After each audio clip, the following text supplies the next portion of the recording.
parang ang tagal na naming hindi nakagawa nito.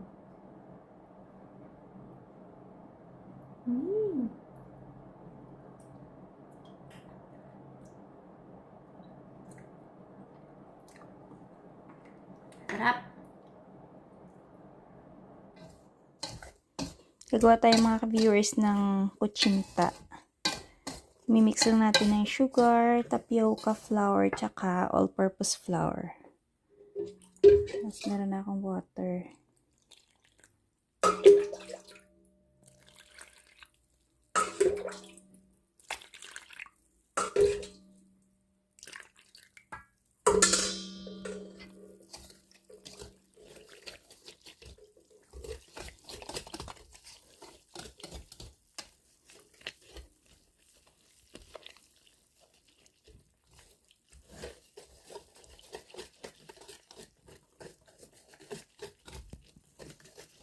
Yan, add ko na po yung achiote powder na nilusaw ko sa tubig.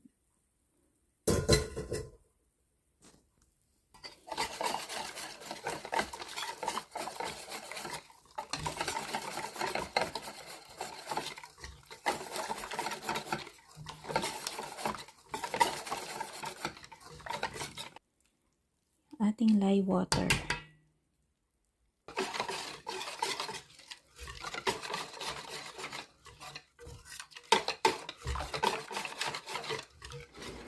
So, salain na natin siya kasi marami pa siyang mga buo-buong flour.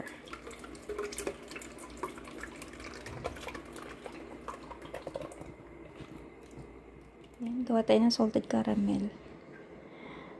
Baka magtataka kayo, yung sugar ko ay, ayan o, namuo.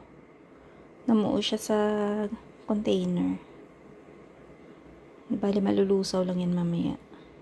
So, meron tayong butter, brown sugar, tsaka condensed milk. Yan, so, nag-add po ako ng konting salt at simmer lang natin siya ng mga 8 minutes. Ayan, malambot naman tong brown sugar. Nalusaw na.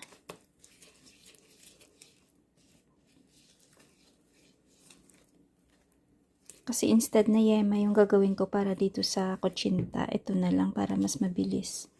Yung yema kasi kailangan ko pa siyang pakuluan, yung buong condensed milk. Sa mga ilang minutes pa yun.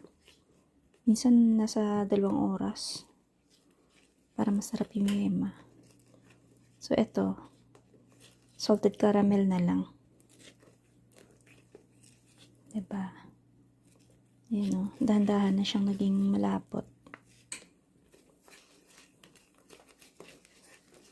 Yan lang. Actually, hindi na siya kailangan pang paabutin ng 8 minutes eh. Basta medyo malapot na siya, okay na yan. Kasi titigas naman siya. Ayan. Pwede na yan.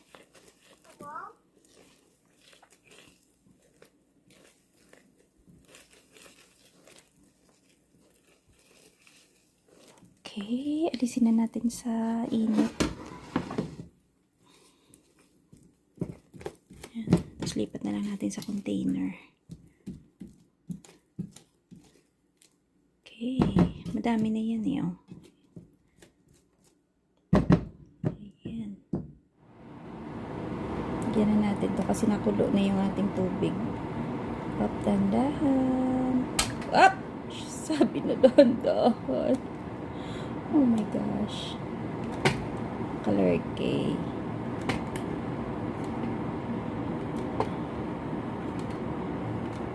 Makapal tong kutsinta.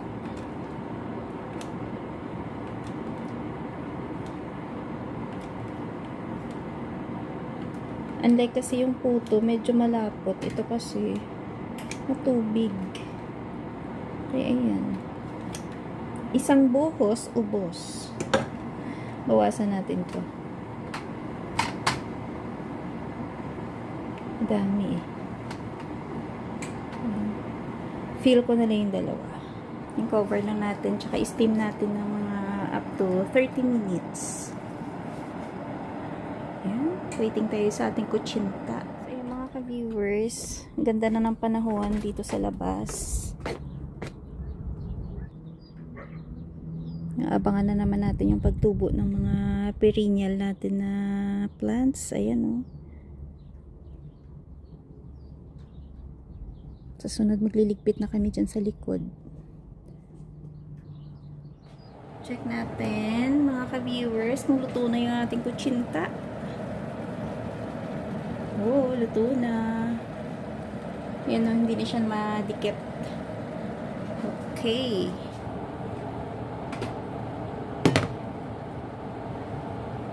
Ganda ng kulay. Hindi siya ganun ka-brown. Sakto lang. Oh.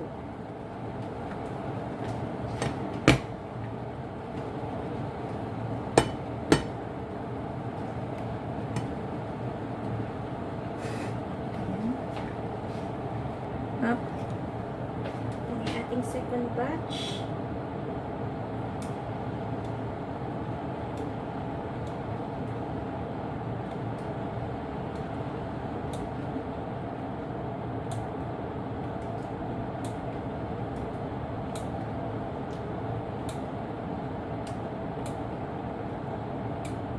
Testing natin tong unang batch natin. Yung ginagamitan ko lagi ng toothpick yan. Para malaman kung talagang luto na.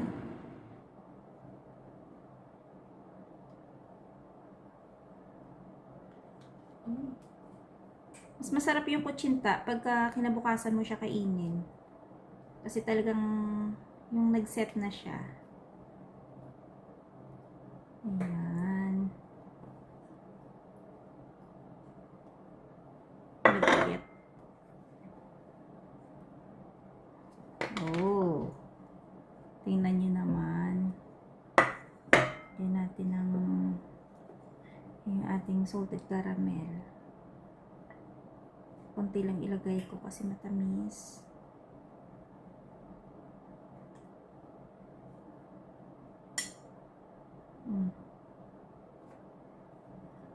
Kain tayo mga ka-viewers.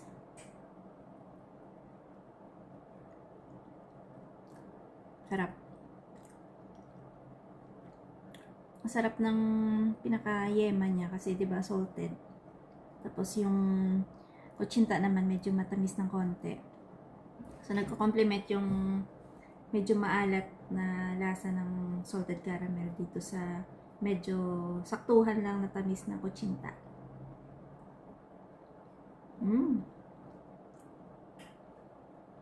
Sarap nito sa kape.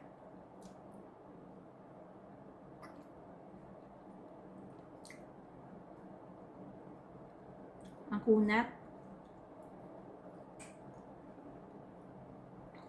Hap. Take 2 tayo sa kutsinta. Parang na-miss ko rin yung kutsinta kasi parang ang tagal na namin hindi nakagawa nito.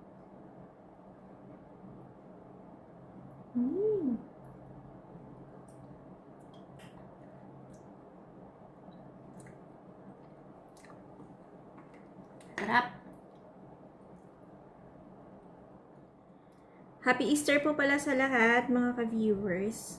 Ayan, so sana nag-enjoy po kayo sa inyong pamamasyal ngayong Easter Sunday. Sa mga family reunions, mga pa-outing, kasi summer na ngayon sa atin, ano. At dito naman sa amin, yun nga, maganda na yung panahon, pero parang hindi pa ganun kaganda tumambay sa labas. Pwede na maglakad-lakad. Ayan. Speaking ng, ayun nga, travel. May isa po pala kaming viewer na nag-comment sa isang video namin na sabi niya, ba't di daw kami gumaya kay ganto, ganyan. Kasi 3 vlogger yung minention niya dun sa comment. Na kung saan-saan daw nakakarating. Kumbaga, hindi lang daw Pinas yung napuntahan. At, ayun nga. So, kami naman, magta-travel po kami pag kaya na po namin. Hindi dahil sa nakita namin si ganto, si ganyan na nagpunta sa gantong bansa or nagpunta sa gantong lugar. pupunta din kami doon. Siyempre, consider mo muna yung kaya mo bang gumastos ng ganito kalaki para makapunta doon sa ganong bansa or ganong lugar, 'di ba? Mahirap yung nakikigay-gaya ka sa ginagawa ng iba na hindi mo naman kaya pa. So, ayun. Like kami, may mga plans din naman po kami na travel. Like, nitong summer. Pupunta kami ng US, pero road trip lang po kami. Yung medyo malapit lang po dito sa amin yung pupuntahan namin. Tapos, next year, sana matuloy. Meron din kaming plano na makapunta sa mga, hindi lang isang bansa. Bale, basta plano pa lang po kasi, kaya hindi ko pa pwedeng banggitin yung lugar. Pero magkakatabing bansa. Tapos, ayun. Yun yung plano namin puntahan. So, sana matuloy. Yun nga sabi ko, sana matuloy. At hindi dahil sa nakita na namin yun sa ibang nagva-vlog dito na napuntahan nila, kundi gusto din talaga namin, kaya pinag-iipunan po namin ng pang airfare namin. Syempre, meron na kaming pamasahe, may airfare na kami. Pero wala pa kaming ticket kasi syempre, may ano yun, at least mga 6 months before kami magpapabook. So, ayun, may plans kaming pumunta ng ibang bansa, syempre. May plano din naman kaming umalis ng Canada. Hindi lang naman po dito. Baka itong viewer po namin ay nababagot na lagi na lang nandito yung vlog namin. At nung nakaraan naman, Pinas lang din yung napuntahan namin. Eh, alam natin na yung pag-uwi sa Pinas, naku, hindi talaga biro. Kasi di ba magastos nga. So, ayan. Tsaka 6 months pa lang po mula nung nagbakasyon kami. Kaya hindi kami basta na lang na aalis na naman. Siyempre, kailangan natin consider yung paggastos, diba? Kaya, ayun. So, yung iba natin mga kababayan ngayon, dahil nga bakasyon din ng mga bata, spring break, ayan. Yung iba nasa ibang bansa, nasa ibang probinsya. Pero kami, dito lang muna kami. Kasi nga, sabi ko, meron na kaming plano sa summer. At meron din kaming plano next year na pupuntahan. So, yun lang. Kahit dito lang naman, nag-enjoy naman kami. Lalo na, magsa-summer na. So, at paano, meron mga camping, diba? Dati po kasi hindi pa kami nagva-vlog, pero nakapag-ikot na rin kami sa ibang part din ng Canada, dun sa BC. So, mga 7 days kami na nag-travel from Saskatchewan. So, nadaanan namin yung Okanagan, Kamloops. Hindi ko na maalala kung ano yung pagkakasunod Kamloops, Okanagan, tapos, yun nga, Vancouver, tapos nag-Victoria po kami. So, yung van na nirent namin, sinakay namin sa ferry, tapos, ayun nga, tumawid kami ng Victoria, at, ayan, maganda yung Butchart Garden. Tapos, nagstay kami sa Bear Mountain Hotel. So, maganda po doon. Ayan. At, galing kami sa Victoria, bumalik kami ng Vancouver. Tapos, ayun, nagstay kami doon ng overnight. At, ayun, pumunta pa kami doon sa parang Ocean Park. Ay, nagpunta kami doon. Ayun, kung ano pong pangalan ng park na yun. Ayun, pa-comment na lang po mga ka-viewers kung ano yung pangalan ng park na yun doon sa Vancouver. Kasi, naalala ko nanood kami doon ng show ng dolphin. Tapos, ayun, basta maganda doon. At after nun, ayun, bumalik na kami papunta ng Saskatchewan. So, medyo madami na din po kaming naikot na lugar, lalo na sa BC. At sabi nga namin, maganda doon. Tsaka, ang ganda ng panahon doon. Hindi kagaya dito sa Saskatchewan na grabe yung lamig, grabe yung snow. Doon, sabi nila, more on ulan. Pero nung pumunta kami doon, kasi summer nga, hindi naman namin na-experience yung maulan na panahon. So, ayun po yung mga may balak palang magpabook ng camping. Yung mga parang seasonal na campsites. Alam ko yung Sask Parks. Ayan. Open na sila for reservation sa mga campsites nila. Starting April 13 hanggang 15 ata. So, ayan, check nyo na lang po yung website ng Sask Parks kung gusto nyo mag-camping. At yun nga, kailangan magpa-reserve para makuha nyo yung date na gusto nyo tsaka yung campsite na gusto nyo. Kasi, syempre, pagka ganun paunahan. Lalo na yung, doon, dati, sa Cypress Hills na campsite. Naku, grabe yung, doon. Yung reservation doon, paunahan talaga. Kailangan mong abangan pag nag-open sila ng ng reservation. Kailangan mong abangan talaga para mauna ka dun sa campsite na gusto mo. Kaya yun, check nyo na po yung website ng Sask Parks para maunahan nyo yung campsite na gusto nyo i-book. Ito yung ating second batch.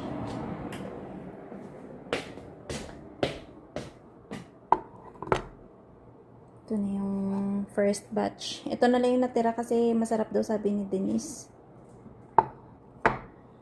Ayan. Palamigin ko lang ng konti bago ko tanggalin. So, ayan po. Kung gusto po nyo ng kutsinta recipe, lagay ko na lang po sa comment section yung link niya. Kasi meron na po tong video dati pa. So, ito lang din yung ginagaya kong recipe. At, ayan. Madali lang po siya gawin. At hanggang dito na lang muna mga ka-viewers ang aming video for today. Maraming salamat sa panonood at happy Easter po ulit sa lahat. Ingat-ingat. Bye-bye. Tatanggalin ko na to kasi para mailagay ko na sa container. Ayan o. Diba ang ganda? Madali lang po yung paggawa ng kutsinta. Nung unang gawa ko, syempre, palpak din talaga.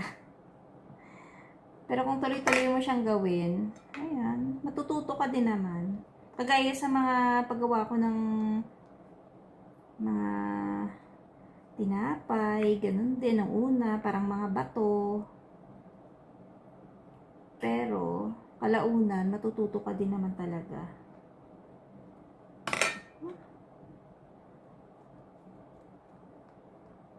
Yung iba nito, nilalagyan ng niyog sa taas, diba?